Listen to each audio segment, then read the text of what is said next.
বিসমিল্লাহির রহমানির রহিম। আসসালামু আলাইকুম দর্শকবৃন্দ, কেমন আছেন? আশা করি ভালো আছেন, আমিও ভালো আছি। তো এখানে এই যে সেহরিতে খাওয়ার জন্য বেগুন নিয়েছি। আমি 4টা বেগুন পুড়িয়ে ভর্তা করব। আর এই বেগুন ভর্তাটা শিখেছি ডক্টর নাজনীন নাহার আপুর আম্মুর কাছ থেকে। কেউ কারো হাত ধরে কাজ শেখাতে পারে না, কাজ শিখতে হয় যত্ন দিয়ে, মায়া দিয়ে। আবার যে শেখায় তাকেও যত্ন মায়া দিয়ে শিখাতে হয় কাউকে। আর সেটাই করলেন ডক্টর নাজনীন নাহারের আম্মা। আন্টিকে অনেক ধন্যবাদ। আমি কতটুকু শিখতে পেরেছি তার কাছ থেকে আমি জানি না। আমি আগে বেগুন 4টাকে সুন্দর করে তেল মাখিয়ে কাঠি দিয়ে ফুটো করে নিলাম। আমার হাতে ক্যামেরা থাকার জন্য ফুটো করা আমি দেখাইতে পারলাম না, যতটুকু আর কি আমি সম্ভব ততটুকু আপনাদের দেখাচ্ছি। আর আপা, আপনি যদি দেখে থাকেন কমেন্ট করে অবশ্যই বলবেন কেমন হয়েছে, আপনার আম্মুর মতো হয়েছে কিনা। তো সেহরিতে খাওয়ার জন্য আমি এক চুলায় ভাত দিয়েছিলাম, অপর চুলায় বেগুন পুড়িয়ে নিচ্ছিলাম আর তাড়াতাড়ি করতেছিলাম। তাড়াহুড়ার জন্য কোনো স্টেপ ভুল যেতে পারে, তো ভুল গেলে অবশ্যই ভুল ধরিয়ে দিবেন কমেন্ট করে। আমি এই যে বেগুনগুলো সুন্দর করে পুড়িয়ে নিচ্ছিলাম। আর আমি আগেই তো দেখেছি, আমি সুন্দর করে ওইখানে কিছু ধনিয়ার পাতা আর কিছু একটা পেঁয়াজ রেখেছি। আর পেঁয়াজ আমি কাটবো খুবই কুচি কুচি করে, একদম মানে মিহি জিরার মতো করে পেঁয়াজগুলো কাটবো। সে যেমন করে কেটেছিল আমিও তেমন করে কাটার চেষ্টা করব আর তেমন করে ভর্তাটা বানানোর চেষ্টা করব। আপনারা পাশে থাকেন, দেখেন আমি কেমন করে কি করি। আর মানুষের কাছে গিয়ে কাজ শিখতে হয় না, কাজ শিখতে হয় অন্তরের ভালোবাসা দিয়ে। তো আমিও সেটাই শিখে নিলাম যে সে কত যত্ন মায়া দিয়ে শেখাচ্ছিল, সবাইকে বলতেছিল দর্শকবৃন্দ দেখেন এরকম করবেন, এরকম করবেন বা এরকম হবে। তো চোখ দিয়ে চেয়ে দেখেই কাজ শেখা যায়। আমিও তাই শিখে নিলাম। ওনার সাথে দেখা না হলে বুঝতেই পারতাম না উনি কত গুণবতী মহিলা এবং ভদ্র মহিলা।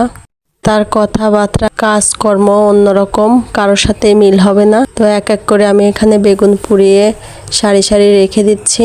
আর ওই যে আমি বললাম তার সাথে দেখা না হলে এটার কথার মানে হচ্ছে যে আমি তার ভিডিও দেখেছি, এটাই তার সাথে দেখা হওয়া। দেখা কি শুধু সামনাসামনি হয়? দেখা অনেকভাবেই হয়। আপনারাও এভাবে বেগুন পুড়িয়ে ভর্তা করে খেয়ে দেখবেন, খুব ভালো লাগবে।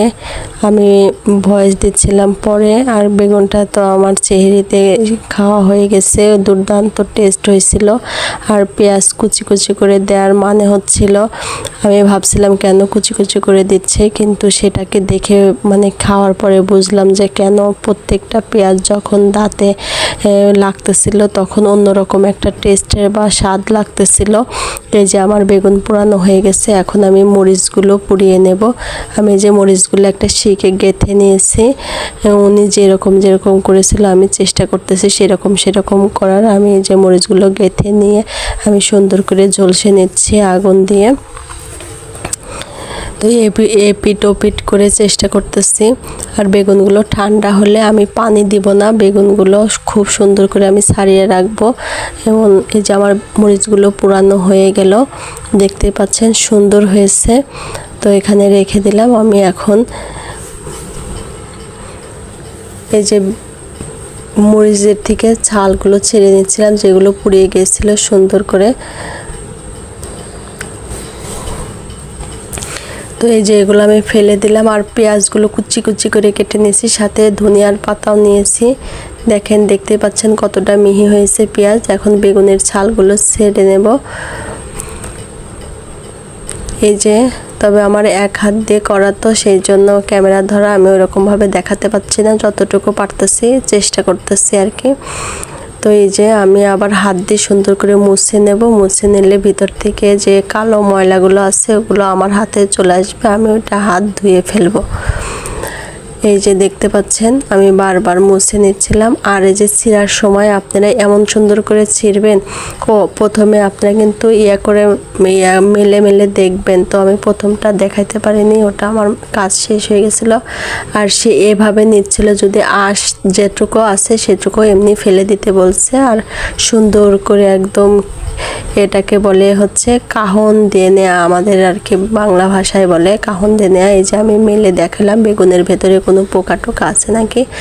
আর দেখেন এই যে আমি সুন্দর করে একটা একটা করে চুলে নিচ্ছিলাম, আর একটা একটা করে ওরকম করে বেগুনটা ছিঁড়ে নিচ্ছিলাম।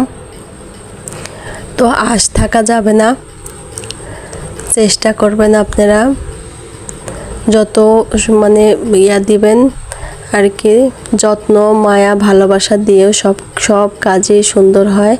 তো এই জায়গাও আমি চেষ্টা করলাম সেটা করার, তো ওনার মতো করেই করার।